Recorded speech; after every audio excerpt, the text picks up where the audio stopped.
Good evening again.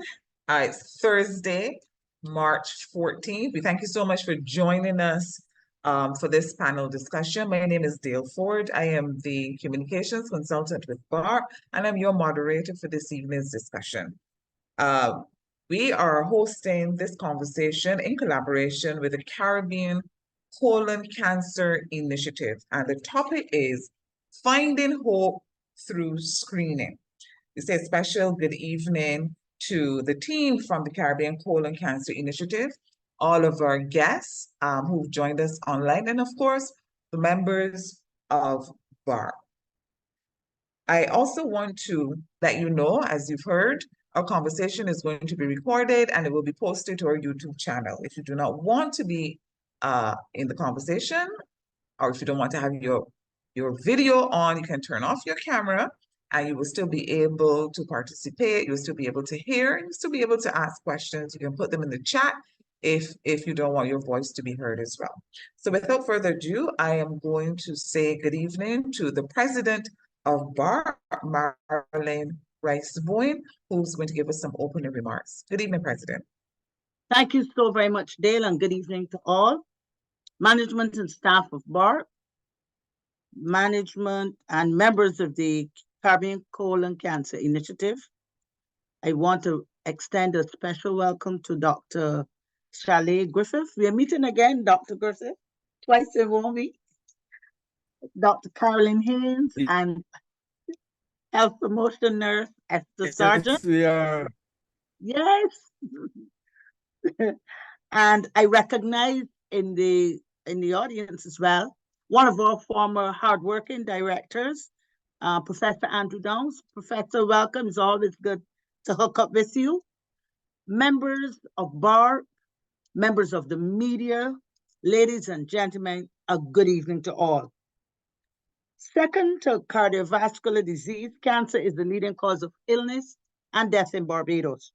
The main cancers affecting the local public health system are prostate, breast, cervical, and colorectal or colon cancer. The World Health Organization and the Pan American Health Organization indicated that up to 30 to 40% of cancers are preventable using simple lifestyle interventions, such as abstinence from smoking, moderate alcohol use, a nutritious diet, regular physical activity, regular screening, and education. And this evening, of course, we're in partnership with the Caribbean Colon Cancer Initiative. We will help to provide that one of these pathways, which is through education.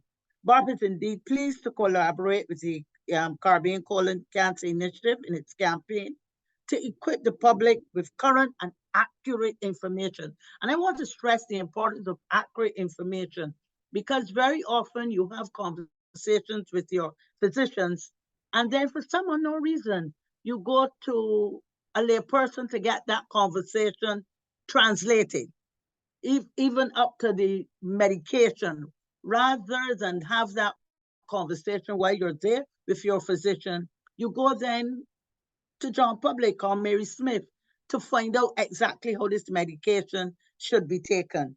So this evening, we want to, through the Caribbean Coalition Cancer Initiative, equip you with this information. And so I want you to encourage you all to make notes, and so that you can, sort of detect, because early detection does save lives. And we want, of course, everybody to lead a good health, because at BARP, our theme is healthy aging, aging strong. So this evening, I invite you all to listen intently, make lots of notes. And today, we've spoken to the team and the panelists, and they have said up front, today, there are no foolish questions. Any question you want to ask, you are entitled to ask it today. So if somebody tell you don't ask that, it's foolish, tell them that's for tomorrow. Today, you can ask any question, because once this meeting ends, we want you to feel lighter, and you could only feel lighter when you are informed. So over to the panelists, and a very hearty welcome from all of us here at BARP. Thank you, Madam President. And I will now like to hand over to the Caribbean Colon Cancer Initiative team. As our president said, they're headed by Dr. Shally Griffith, Dr. Carolyn Haynes, and the health promotion nurse, Esther Sargent. So good evening to the team at the Caribbean Colon Cancer Initiative. Good evening to you all. I must admit, this is the second time in less than a week I have shared the stage with Mrs. Rice Boyne, and I'm gonna say, having only seen her that one time, she is an exceptional MC and host, and I thank you very much for the opportunity to speak here. I really can't take so much of the credit for organizing these things. I am the director of the Caribbean Colon Cancer Initiative, and as such, my position tends to be more on the academic side and more on the administrative side. Haynes and Sargent really did a lot to get us out there into the community, and I really appreciate the opportunity to speak to the BARP community in general, because realistically, y'all are the target group for this this kind of discussion. Just a word or two about the Caribbean Colon Cancer Initiative. We were really started on the background of the high rate of colon cancer, especially advanced colon cancers being detected in persons within the Caribbean in general, not just Barbados, but Barbados is a little exceptional, because not only did we have the third highest incidence within the PAHO region, we had the second worst survival. And one of the things that we really looked at in terms of how can we get on top of it, was to determine what were the boundaries to finding out these things early. And one of the things that was identified by PAHO was screening. And so we decided to make screening our focus, even though our real focus is with regards to research. We want to have a little discussion about genetics. We want to look at the colon cancer survival. Want to look at things like chemotherapy. The thing that you can most do to benefit yourself is get screened. And the other thing that we often are asked that what are the risk factors for colon cancer? The major risk factor actually is age. Yes, so the older we get, the higher the risk for developing a colon cancer. But one of the other ones is processed meats. In fact, the WHO has listed processed meats as a major carcinogen in the context of colon cancer. They're probably as dangerous to the colon as cigarette smoking is to the lungs. But yet, this is a very touchy point, because many of the things that the general population likes to eat, the bacon, the ham, any types of ham, not just pork, but the turkey ham, all of those things, sausages, luncheon meat, corned beef, all of those processed meats do carry an increased risk of persons developing colon cancer. So not to waste any time, so we can get into the questions, let me just put up my presentation. I'm going to attempt to share my screen. Please let me know, Madam President, or any of the group, if you all are having any problems seeing the screen. And if so, I will move to the slideshow. And I promise this will not be very long. I'm going to put a little disclaimer here. There may be some images on this that might be, let's say, a little hard for the squeamish to see. All right. My name is Shally Griffith. I'm the director of the Caribbean Colon Cancer Initiative and a minimally invasive surgery consultant at the QEH. I'm trying to advance it. Okay. My only disclosure is that I'm a colon cancer screening advocate. And what is screening? Oftentimes, people want to know what is screening in general. And screening is a strategy where you look at a population who are potentially at risk, but who are as yet undiagnosed, and you're looking at this population for the possible presence of signs of the disease. How do I say this? And I will keep it to the colon. In the context of the colon, you're just to find out if you have a problem in your colon. There's nothing else going on with you. Same thing with breast. And I know that breast is a little more popular. You're feeling well, you're doing okay, but you go and get your mammogram done. For the ladies, pap smears. And one of the reasons why I like pap smear discussions is when I was a junior, so when I first started doing medicine 24 years ago now, cervical cancer was a major killer. There were many people, and I'm sure some of the ladies who might be a little more senior in the audience might know someone who they lost based upon cervical cancer. If you look at the cervical cancer incidence, no, it's actually falling. And it's falling because pap smears are much more common in the environment. And just like colon cancer, just like cervical cancer, colon cancer is treatable and curable if found early by removing the precancerous condition. So looking at an at-risk population without signs, you are no longer screening when there's bleeding. So patients come to us, they see blood in the stool, man, that not screen looking for a diagnosis because whilst most of it is non-life-threatening, it can be a sign of grave danger. Yes, highlighting it in red. Blood in the stool can be a sign of grave danger, and so should not be taken lightly. No.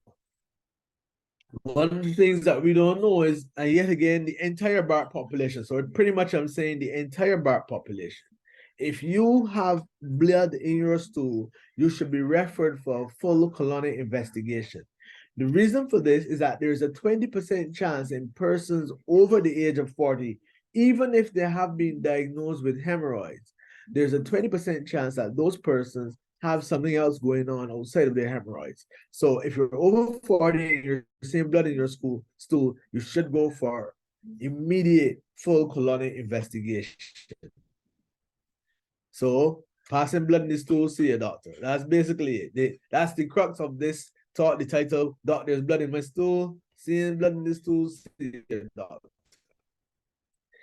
When you're having chronic abdominal pain, so according to a British Medical Journal best practice guideline from 2017, so this is quite a bit dated now. This is between 6 and 7 years old. In fact, 7 years old because February 2017.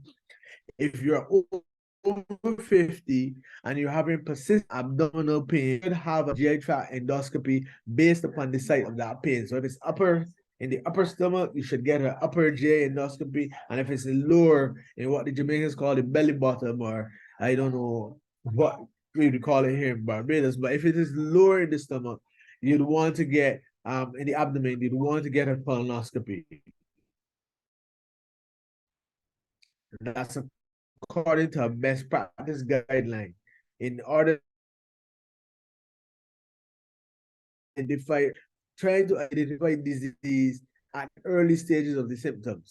In terms of cancer incidence within the Americas in both men and women, and one of the things that we found in our discussion is that a lot of people believe that colon cancer is a male problem. Yes, it is not. It affects both sexes roughly equally. As I said before, Barbados has the third highest incidence and the second highest mortality. In terms of BNR data coming out of Barbados itself, we had an incidence that was around 30.8% the colon, 8.9% the rectum. Yeah, and in reality, when we looked at those figures, it was actually the leading cause of death amongst the cancers because it was being identified at stage 3 and 4 disease. It was higher than even the prostate and the breast because of the fact that it was identified so late. The personal experience. So this is a little dated, this data set here, but back between April 2014 and December 2018, I looked at the colectomies I had done over that period of time. So we've done quite a bit more than that at this time, but there were 132 done up to that point, 96 of which were for colon cancer. And 64% of those patients had advanced disease diagnosis, either stage 3 or stage 4. So the majority of people were being identified as per the regional data. So data out of Jamaica is actually showing the same thing with stage 3 or 4 disease. And 41%, almost half of the people had advanced disease that was not curable, i.e. the disease had spread to their livers in an extensive way. It had spread to the lining of the abdomen in an extensive way. And so we were unable to remove both liver and colon, as can be done sometimes, to try to increase their survival. So 41%, almost half of those persons in that. And if you look at the distribution all of those persons were above age 50. In that particular grouping, I've had persons down to the age of 30, 31 was my earliest diagnosis of colon cancer. I have a couple of 30-year-olds, but since I first produced this PowerPoint, in fact, the age of screening has fallen. It was originally considered to be age 50. It went down to age 45 across all groups by the American College of Gastroenterologists for the commencement of colon cancer screening regimen. For this reason and this reason alone, trying to identify the younger people, because as you can see here, and I am a man who this year will become 50, so I no longer think 50 is that old. So if you look at the group, I'm hoping that y'all are still hearing me, because I see a sign saying my internet connection is unstable. But if you look at the group between age 50 and 69, you have the vast majority of people here, with around, I think this is close to 66%, 65% of the persons were within that particular age group.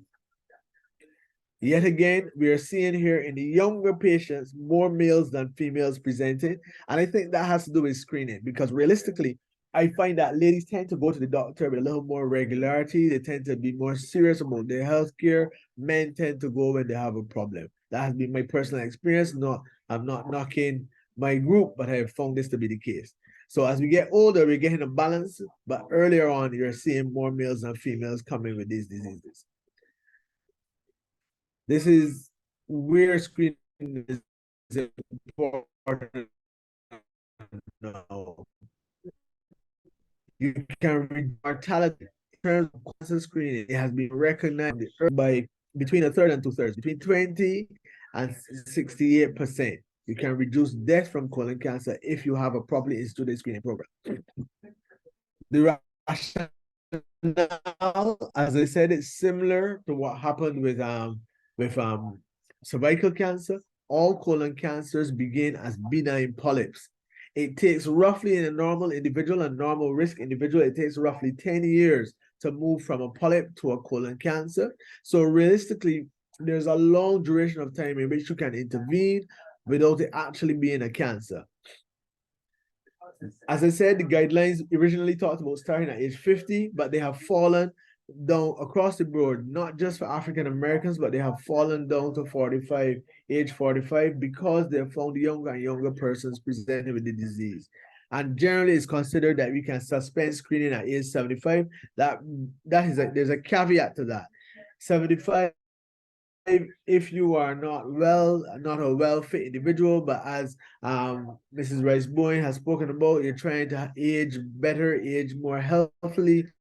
So at that point in time, if you're 75 and vivacious, expectancy is long enough to facilitate benefit from actually identifying disease at an earlier stage. And the interval of screening depends on the modality used, and we're going to discuss that in a minute. So what different modalities are currently being used? There's the occult blood testing. Those can be the traditional occult blood testing is kind of being put up because it's positive and beating histochemical testing.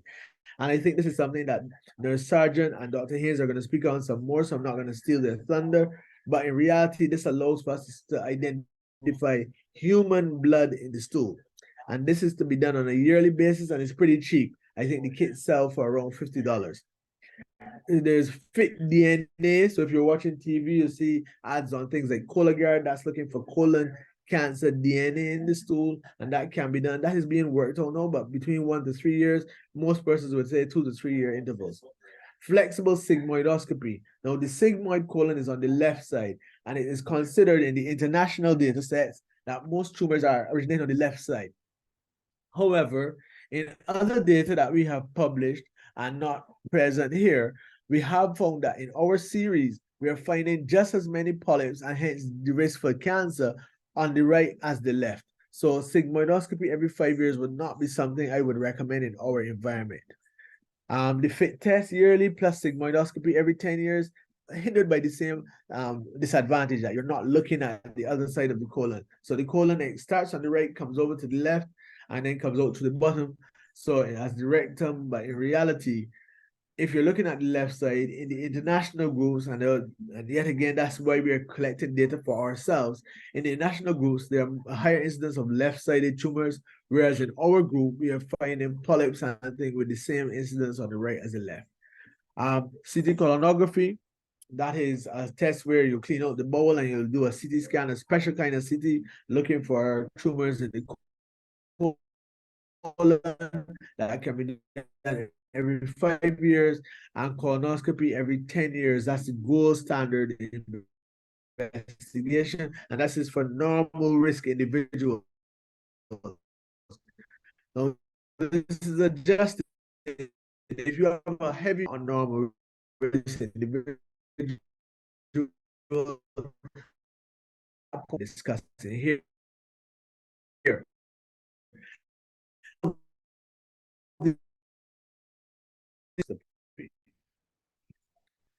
So the slides I'm gonna now, Dr. Haynes or their sergeant will show you the little kits that they sell, but this is the little kit here. This is the actual fecal occult blood test kit itself. And what it does is it's similar to the COVID test kits that you would have had around, where one strand is negative, two strands is positive.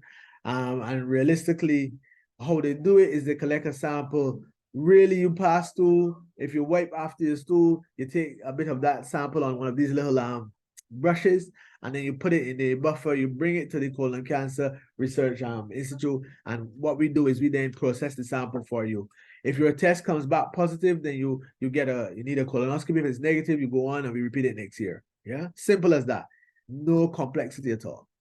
A picture tells 1,000 words. So in this particular patient, we had a 75-year-old man with no bowel symptoms. He had a screening colonoscopy. What we found was at his colonoscopy, a small polyp like this. This is called, because it's flat, is about 2 centimeters, a centimeter and a half or so, 2 centimeters in diameter. We were able to snare it and remove it. There was no, as you can see, it was taken off entirely. That was the end of it. And basically, upon review, a year later, it was a moderate grade polyp. And so we reviewed it in a year later, and there was nothing there. He went on, needed nothing further than what he had. The second one was a 48-year-old lady. She was known to have hemorrhoids. So what did I say? 40 years old, known to have hemorrhoids. Over 40, known to have hemorrhoids for 10 years. She was having intermittent bleeding, consistent with hemorrhoids. But what is the guideline? She's over 40. She should get a scope. So we just arranged her scope. And at the scope, we found this large, complicated polyp right here. This was a high-grade polyp. We were similarly able to remove it, and a repeat colonoscopy in a year, no further tumor was there. She was good to go, and she then went back to her 10-year screening interval. Finally, this is what we don't want to see. This was a 58-year-old man. He was having the classic triad, right, of a colon cancer. He was having constipation. In other words, he was hardbound for the general audience. He was having anemia. His blood counts were low. He was feeling sluggish. He was tired, and he was having weight loss. We went in, and this is what we found, what we don't want to find. This is a colon cancer. At this point in time, we can't remove it. It's too big. So what we do, we put a tattoo, so we mark it, and then we go in, and we went in. This is a laparoscopy. We can see where the tattoo is. We see the tumor. We were able to take it out, and this is him about 6 weeks post-op. No big scars on his tummy. He's now, this was about 10 years ago. Yeah, and he's now pretty well. He defaulted from follow-up. He doesn't really get followed up, but he's been doing pretty well. So the take-home message, look at your stools. Yes, the motto of the Caribbean Colon Cancer Initiative, it doesn't hurt to look back. Yes, look back at it. So passing blood is a cause of concern all the time. Passing blood, you're over 40, that's a big concern. Take that to your doctor. You need to have a colonic evaluation.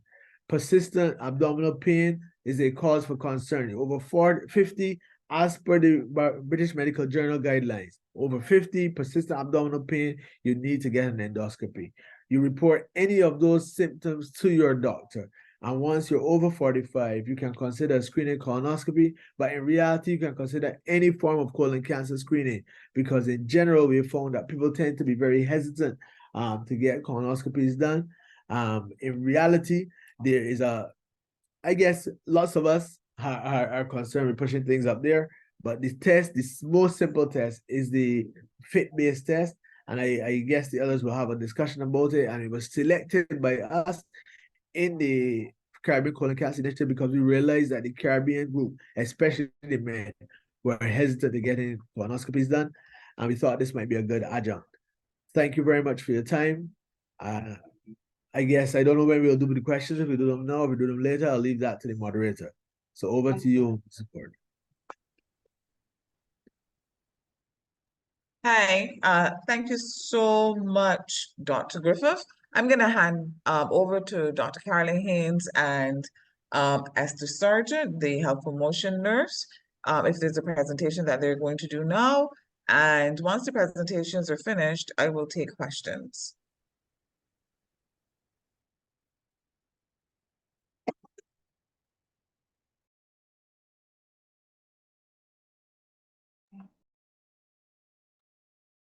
Is there a presentation, Dr. Haynes or Nurse Sargent?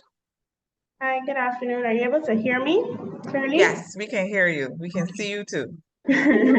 So we know that Dr. Griffith had indicated to us earlier that he may need to leave a bit earlier. So I think that we could allow for him to have questions now, and then we can present our part afterwards, if that's okay. That's fine. Yes, we can do that. We have 155 people on the call, and I'm sure there's several of them who have questions. So if you have a question, please use the raise hand icon and we can come to you.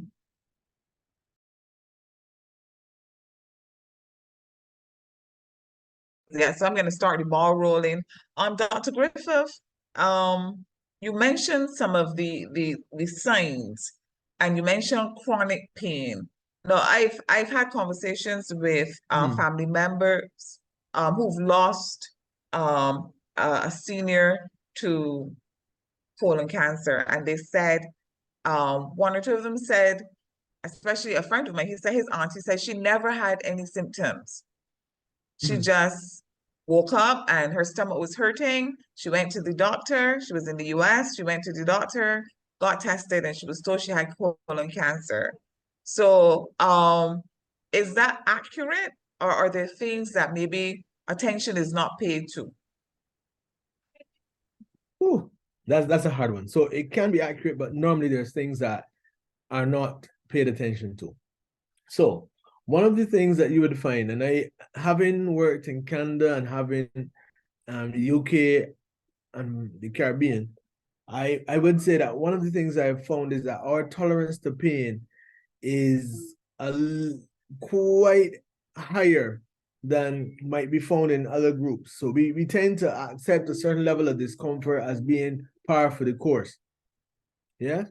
Normally, one of the subtle things you might notice is a little bit of pain when you need to pass stool.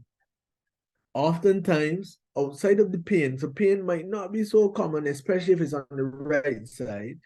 It might be a situation where you're feeling a little more lethargic, you know? You're not feeling as energetic as you might have once done. And at that point, your GP, if they're following your blood counts, might notice a fall in the blood counts, yeah? There might be a situation where you might notice a change in the stool caliber. So the stool itself is no longer as big as it was before. It's now thinner, more pencil-like. Yes? All of those are subtle signs that a colon cancer is there. But realistically, the reason why we're advocating screening is that a lot of people fall through the cracks. And so the best way is to look at persons without symptoms based solely upon risk. The risk that as a living individual, most notably persons, well, at least in the context of the one would argue the New World, the Western states, the diaspora, because the question is what differs between the diaspora and persons on the mainland continent. And these are all areas that are being researched at the moment. But in the context of the diaspora, we are finding that persons of African descent are presenting earlier with more advanced and more aggressive disease. And one of the questions might actually be dietary, you know. But regardless, in the context of these kind of situations, what you want is screening. You want to be able to look at a person and say, you have no symptoms, but you are of a certain age, you should be screened. So I think that may help to sort out individuals like your friend's aunt. We have another question. We have a question from the audience. Is there an earlier screening age if there's a family member who's had colon cancer? It depends on how many family members have had colon cancer. So there's a risk stratification, and there's an online risk stratification tool. It's produced at Harvard. I'm trying to remember the name of this tool. Anyway, yeah, it slips me at this very moment. Having a senior moment. In reality, yes, if you have 2 or more first-generation family members who were diagnosed with colon cancer less than the age of 60, then that should be a cause for concern. First-generation family members would be brothers or sisters, parents, yes. Yeah, that's typically brothers, sisters, parents, and siblings, yes. Then at that point, well, that's brothers and sisters. Yeah, that's with first generation. The second generation might be aunts and uncles, grandparents, etc. And that then also depends on how many of those were actually involved as well, right? There are risks associated with that. If you have a strong family history of colon cancer, then the rule of thumb, and it's not so accurate, but the rule of thumb is 10 years prior to the youngest person who was at their age of diagnosis. So i.e., if you had 4 family members, 3 family members, but one of them was diagnosed at age 50, you should do 40. If one was diagnosed at age 40, you should start at 30. Yeah. Those are basic rules of thumb. But there's actually a scoring system. If I have a moment, I will look it up and I will put it in the group. Yeah. All right. Sophia says she would like to be able to view the conversation and later on to our YouTube channel. That's the BARP YouTube channel. Dr. Griffith, what's the difference between colon cancer and stomach cancer? Oh, parts of the body. So the colon is a large bowel. Yes. It's the area that carries stool. Stomach cancer is the cancer originating in the stomach. That's where when you eat, where the food first goes. Yes. They are nowhere near the same incidence. Colon cancer is far more common. However, the symptoms do overlap to some degree. So if you have certain symptoms, especially anemia and weight loss, you might be concerned that they may also be a stomach cancer, and that depends. And that is normally associated with feeling full early, called early satiety. Like you eat what you normally eat, you're eating like a fraction of that, but you're feeling full very quickly. And then at some stage, and depend upon the where it is located in the stomach, you might find that you eat food and you're going along. You're not eating as much, but you're going along for like a week, 2 weeks, and then you vomit. And it seems that you vomited up everything that you've eaten over those last 2 weeks, right? But the symptoms are kind of different. Some of them overlap, but they're really related to different sections. And we have a question asking, what kinds of food can you eat to help reduce the risk of colon cancer? Reduce the risk. All right. So reducing the risk might more be what should you not eat. So you should avoid the processed meats. But in general, they've looked at some things that have encouraged or increased colon cancer in rats. Yeah. So as I said, the biggest risk factor for colon cancer is age. As you get older, the chance of you having a colon cancer increases with age. However, if you eat a lot of processed meats, that's also a problematic area. Family history, as we said. But the things is a diet that was high in nitrites. So nitrites, barbecue meats, yeah. That's the thing that comes to mind. But red meat rich foods, when they looked at those, though they had changes in the lining cells of the colon, those are called colonocytes, that could go on or went on to produce cancer in these rats. They also noticed a relationship between eating these foods and transit time. So if you had a long transit time, in other words, the food took a long time to pass through your gut, the contact time that these toxic things had with the colon potentially could increase the risk of colon cancer. And it was also found that cells in the colon tended to survive a lot on what is called soluble fibers in the stool. So less so on what was given in the blood supply, but more so in terms of soluble fibers in the stool. And so by putting these things together, a diet that was lower in red meats and higher in fiber, right? Vegetables, antioxidants, those kind of things, those all of these brightly colored foods, these things reduce the transit time, increase the soluble fiber in the stool, and we're also, in essence, there's some cells in the body called natural killer cells. And natural killer cells use antioxidants to they're actually the first line of defense against cancer. So natural killer cells go around and look up for any abnormal cells and mop them out if they can.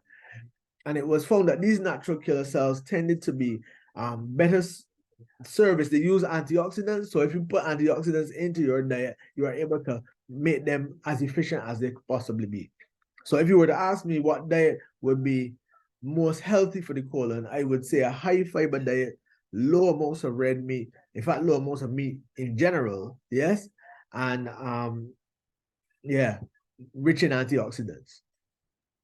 All right, can celiac disease lead to colon cancer?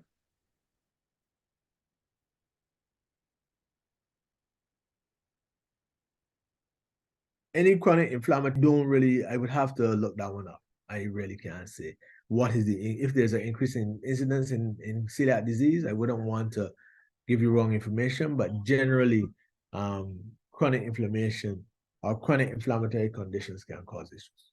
But I would have to look that up. All right, the questions are coming fast and furious, and I know you have to leave, Dr. Griffith, but if screening is so important, why wait for such a long time for a consultation after blood was detected in the stool?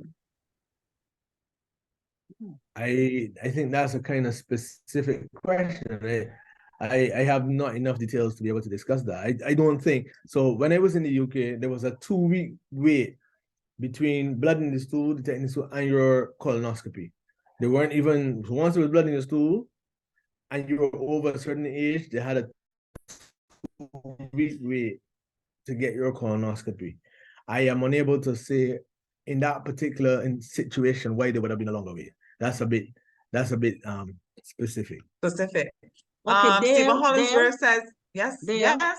Before you go to Stephen Hollingsworth, Cameron Cumberbatch's hand has been raised for a while. Can we let him ask his question, please? Cameron Cumberbatch. Yes, that's fine. I didn't see his hand raised. Let him go ahead. Yeah. Thank you, Dr. Griffith. Thank you for a very informative presentation. My question relates to if you are, or if you had a colonoscopy, say at age 65, polyps were removed, everything is well, so your next one is due 10. Those are the methods of screening that you mentioned. Are you recommending that one of them be taken during that 10-year period, or just wait for the 10-year? Your question, Mr. Cumberbatch, is a little tricky. And so when I say that, what I mean is, it depends on the number. So realistically, medicine in the modern era is, there's a discussion about evidence-based medicine. So evidence-based medicine is really where we look at a larger series. So we keep the data, we look at a large series, and we determine risk profiles. So you mentioned polyps, suggesting more than one. So at the situation, it would also, there's a guideline, there's something called the National Comprehensive Cancer Network, and they produce a set of guidelines. And one of the guidelines relates to colon cancer screening, and it speaks to the number of polyps, what type of polyps there were. So if you have 3 or more adenomatous polyps, you should repeat your colonoscopy in 1 to 3 years. Even if they are low risk adenomatous polyps, is because of the number.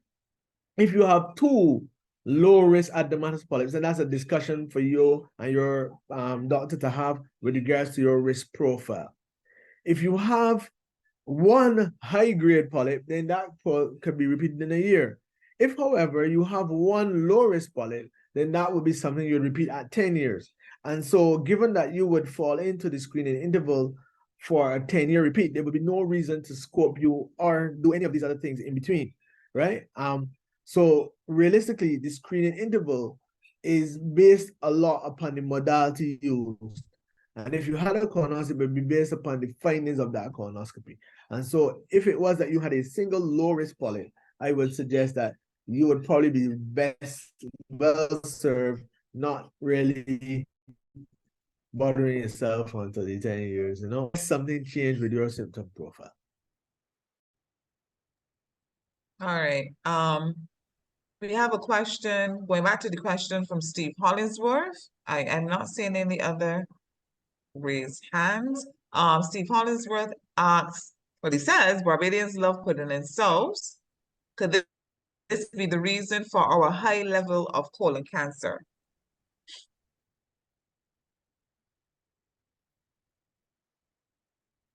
I will say that. You see, this is what we're trying to find out now. Because, all right, I digress a little bit. Yeah. It was believed when I was in medical school that the highest incidence of BRCA gene, or BRCA gene was the gene that caused the Angelina Jolie to decide to remove both of her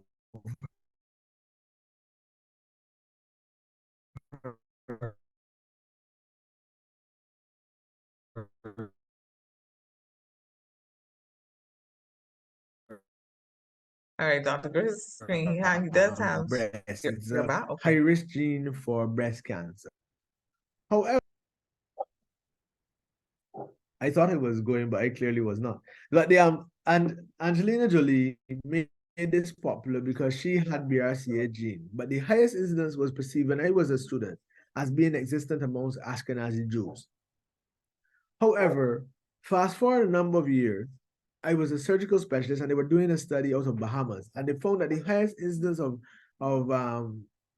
BRCA gene actually existed in the Bahamas. Yes? And Bahamas and Barbados were interested in the context that you have a small population that became a large population. So there are statements like your father is your father, but your father don't know. Or your father ain't your father, but your father don't know, and them kind of things there. So you have a situation where there might be a number of people who are related who don't know they're related, and they might have children together, and it kind of develops these kind of specific gene foci.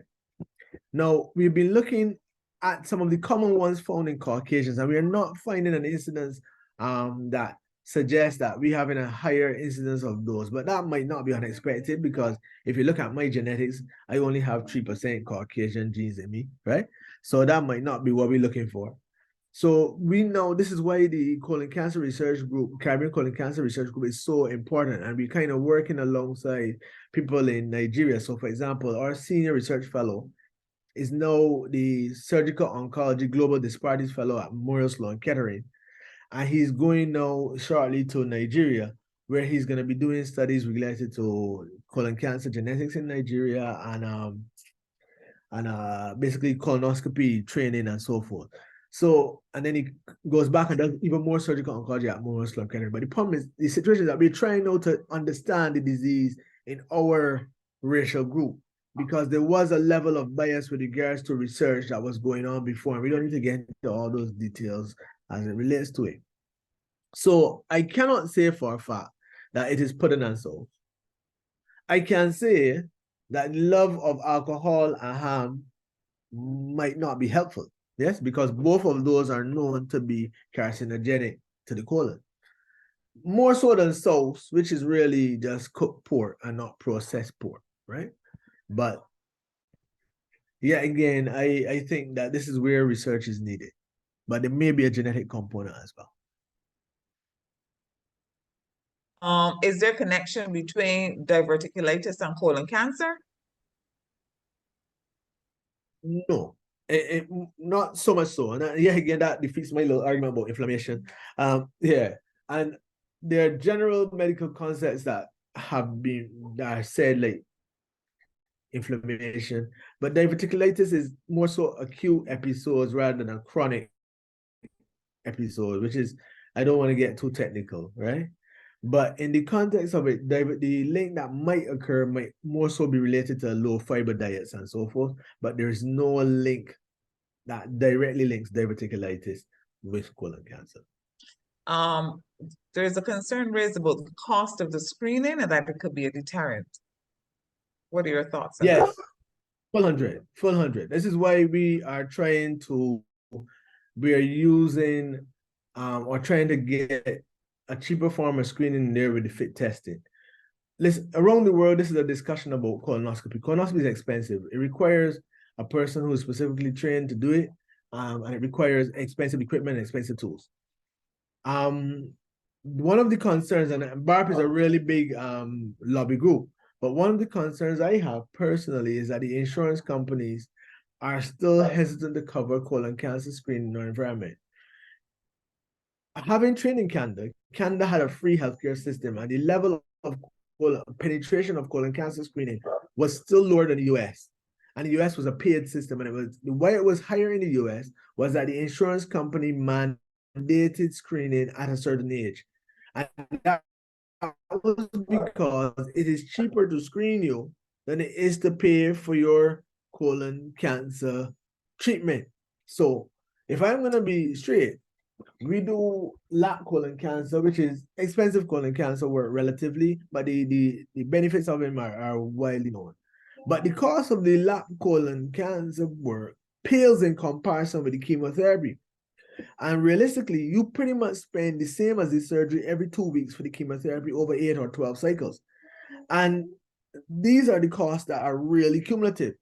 And at that point, you are dealing with, if you're getting chemotherapy, you are dealing with stage 3 disease or further.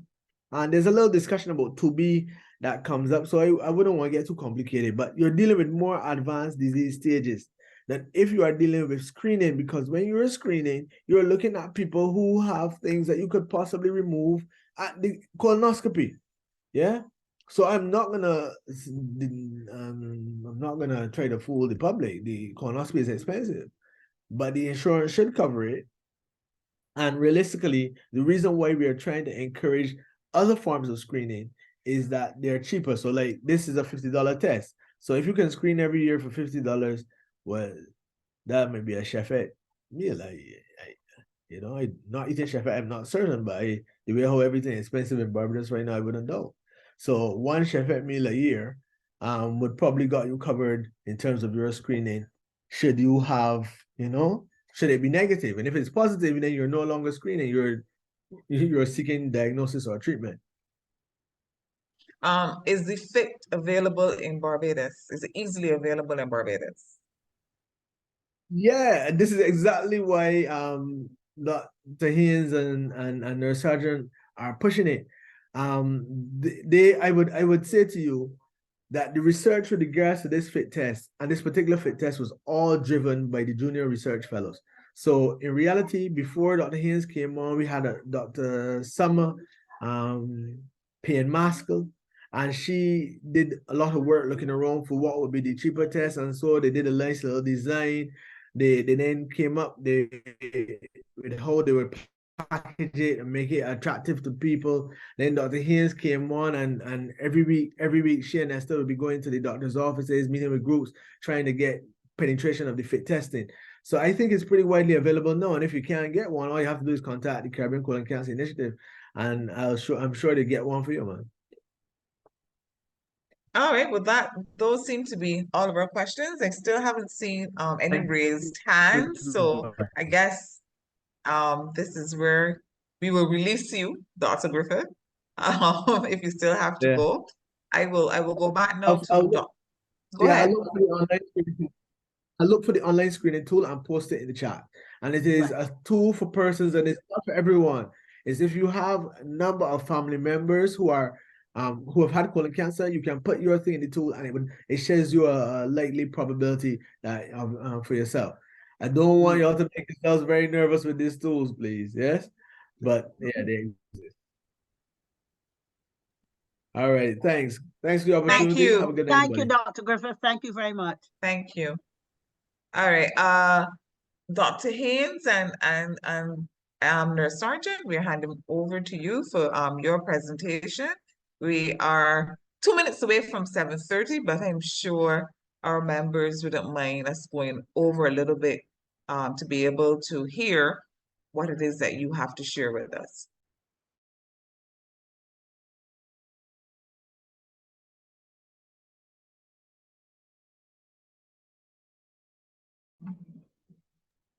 Well, we can't hear you, so I guess you have to unmute. Go ahead.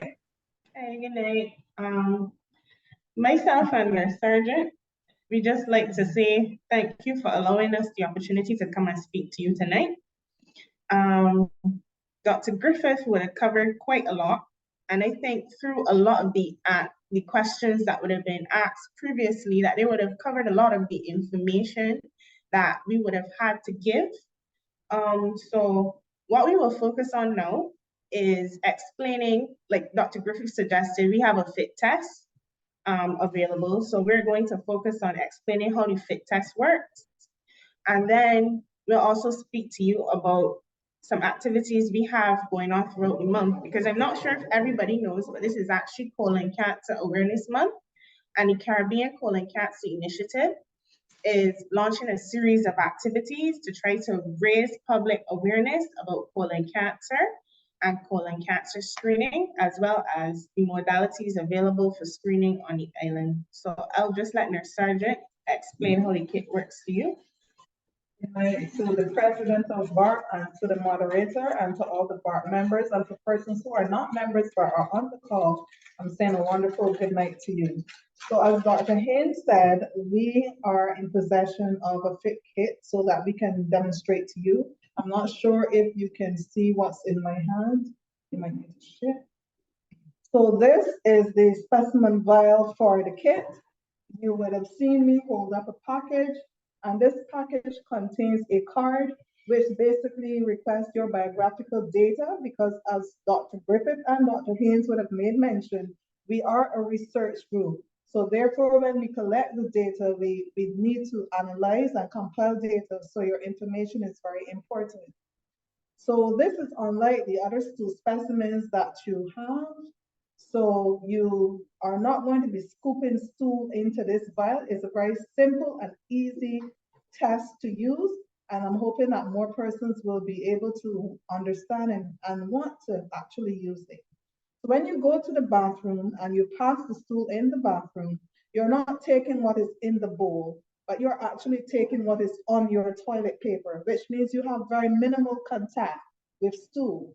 You uncover the cap, which is the red part of the vial, and with this, it carries, I'm not sure if you guys can see, but it carries a corkscrew-like tip, and you're going to slide that across the toilet paper.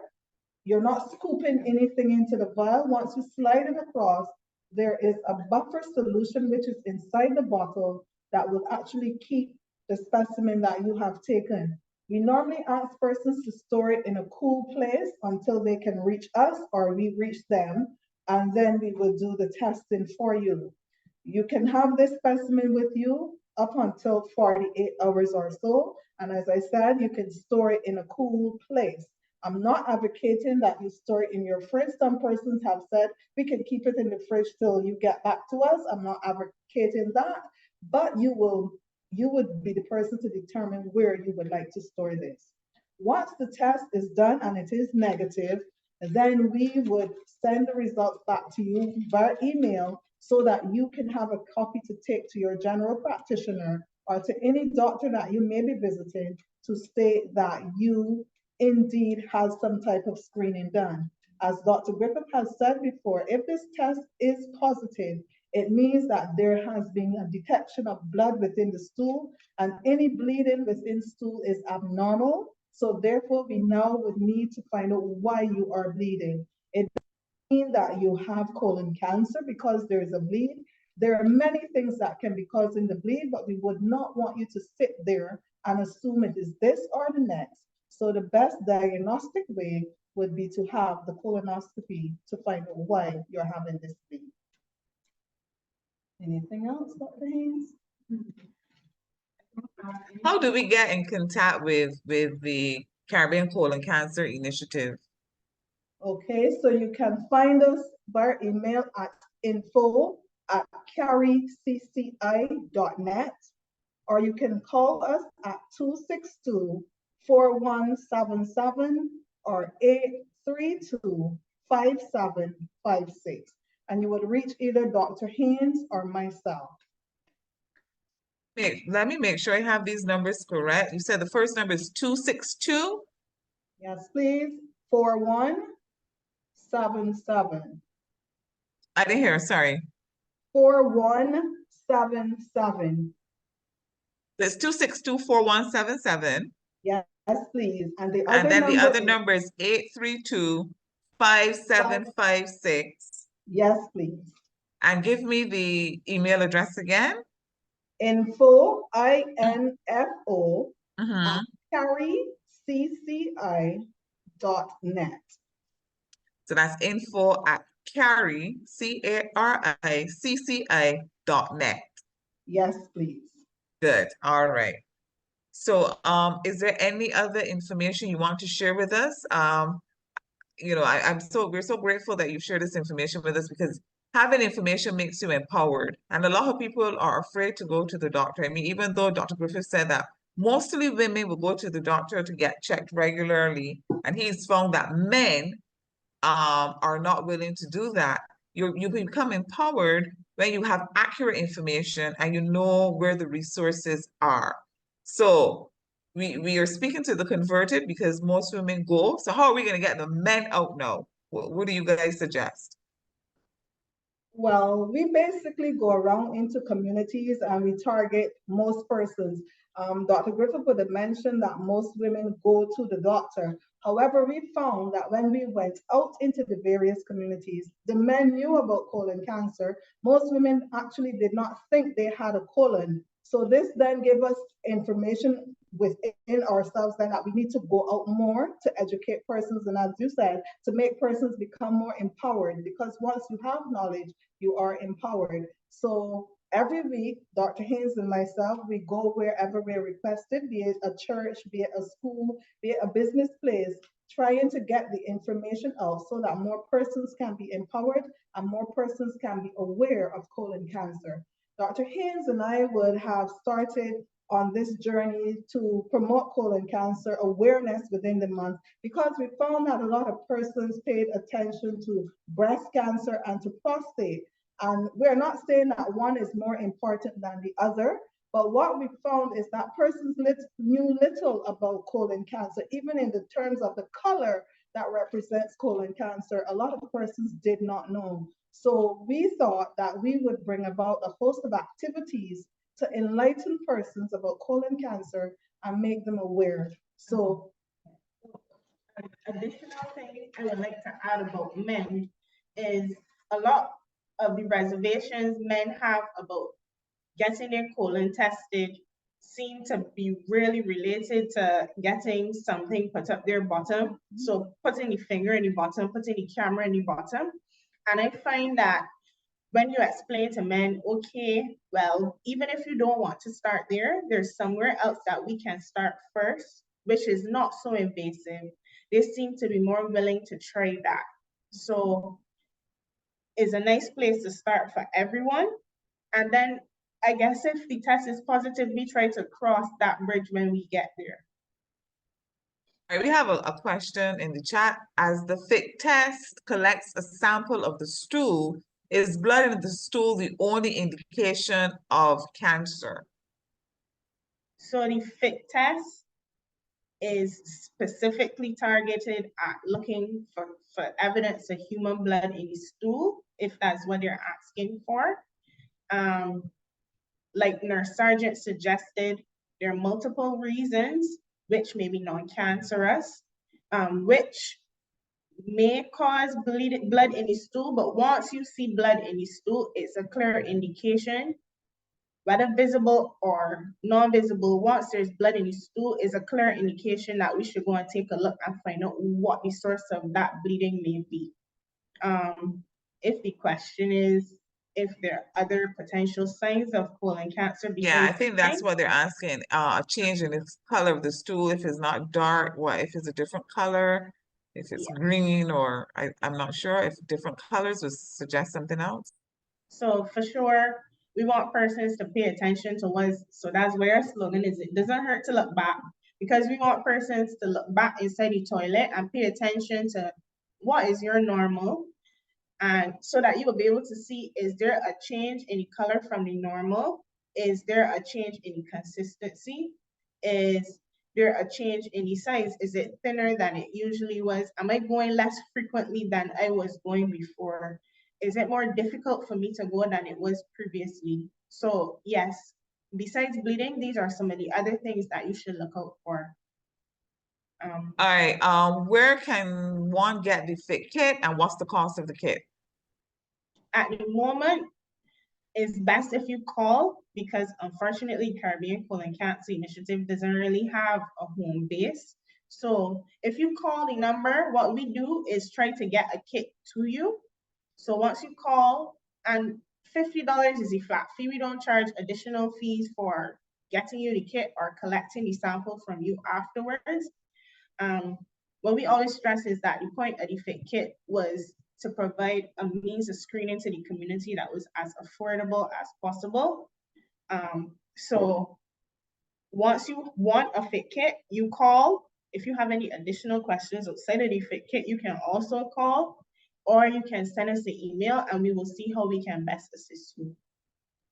All right, before we wrap up, can you just tell us some of the other activities you're having? Because as you correctly said, this is Colon Cancer Awareness Month, and you did mention earlier that there will be some other events that you're going to have. So before we go, just tell us what those events are. Sure. So on Saturday, the 16th of March, starting at 10 a.m. until 2 p.m., we will be hosting a health fair at the 3Ws Oval at the UWI campus, and all persons are welcome. We would have a host of varying persons there showcasing things about related to cancer, but also we have other persons there to showcase their businesses and things like that. So we're asking persons to come out and really support the event so that you can also learn some more about colon cancer that you did not know. On that same evening, we will be having a panel discussion, and that panel discussion will have a surgeon on the team. I'm more sure a pharmacist is also supposed to be on the team, as well as the insurance company. Because if you heard Dr. Griffith said in his conversation with us that insurance companies were tending not to cover preventative, but they were dealing with cancer once you had the condition. So we're now placing those persons on the panel so that we can have a conversation with them to see how best we can have preventative measures in place in terms of insurance coverage. So that would be on the evening of the 16th from 4 p.m. until 6 p.m. On the 21st of March, which is a Thursday evening, we will be hosting a symposium, and I'll let Dr. Haynes speak to this since she was the person who more coordinated the symposium, but that is another interesting event that persons should come out to, and the medical professionals as well should really try to attend, because this is where you will get your continuing educational credits from. So we're asking persons to come out and support that event, but Dr. Haynes will speak to you on that. So further introduction, we also have a symposium on the 21st, which is a Thursday, from 5 p.m. Is titled Colorectal Cancer, a Roadmap to a National Screening Program. And we expect to hear from a representative from the BNR. We're also going to hear from overseas doctor who specializes in colorectal cancer treatment, as well as some professional from overseas, an industry person who sells the kits, is also going to come in and explain how the kits work. So we're excited for that. And then the month is also going to end with a football match on the 30th with the Caribbean Colon Cancer Initiative team versus the Barbados Defense Force. all of these events are free, and we just want persons to come out and support and try to gain as much information as they could. What I'm particularly excited about Saturday, the health fair, is we're also going to have the GI unit from the hospital there, and they've promised to also bring their scopes so that you can actually see the scopes. They can explain to you how it works, and hopefully that information will offer a bit more comfort, because I know a lot of persons have reservations, a lot of it stemming from not understanding how the scope actually works. And then there's also a lot of misinformation in the public as well. So I'm excited for that. Oh, sorry. And in the afternoon, the panel discussion, Dr. Griffith is actually a surgeon who is going to be sitting on the panel. So if anybody has any additional questions that they may not have been able to ask tonight, they can, or they come up with something later on, they can actually come on Saturday, and you should be able to ask Dr. Griffith some of your questions. I realized that somebody I missed, and we didn't say where the symposium is being held. The symposium is also being held at the 3Ws Oval at the University of the West Indies, again at 5 p.m. on the 21st, which is a Thursday afternoon, Thursday evening. I don't know if I missed anything. All right, so we have the health fair on Saturday, the 16th of March at the 3Ws Oval, panel discussion. You go back to the 3Ws Oval, and that's on Thursday, March 21st, correct? Yes. And that starts at 5 p.m. All right. Ladies, we want to thank you so much for taking the time and sharing this very important and valuable information with our BARP members, and of course the general public who would have joined us as well. Just letting you know again, for those people who are on the call, that you can get additional information by calling 262-4177 or 832-5756, or you can email the Caribbean Colon Cancer Initiative at info, I-N-F-O, at caricci.net. So we thank you, Dr. Haynes, and Health Promotion Nurse Esther Sargent, and of course, Dr. Seda Griffith, for taking the time to meet with us. Thank you to BARP members who joined. We are always heartened by your support and your willingness to come out and be educated. And of course, this falls into not only an educational campaign by BARP, but feeds into our advocacy, which is a platform of the Barbados Association of Retired Persons. Thank you to our president, Marlene Rice-Bowen, to the members of staff who stayed on to make sure that this information came to you crystal clear. We did have some issues with the internet, but that has nothing at all to do with us. That is outside of our domain. So, Madam President, is there anything you would like to say before we close off?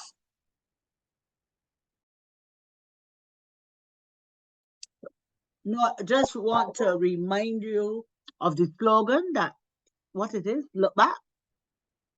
Am I right, Dr. It doesn't hurt to look back. It doesn't hurt to look back. And let us not only use this information tonight and, put it on pause, but let's really commit to making a difference and to saving our own lives and going out there and purchasing those kits, the fit kit, and so that we could all age healthy, because our theme again is healthy aging, aging strong. It has been a pleasure working with the Caribbean Coalition, Caribbean Colon Cancer Initiative, Caribbean Colon Cancer Initiative. It has been a pleasure, and we do look forward to deepening this relationship. So this is only one of many to come. Thank you so very much, and a pleasant night to all. Yes, thank you so much again. A wonderful night to everybody. Get a good sleep. Have a good and safe day tomorrow. And of course, have a wonderful weekend. Bye-bye.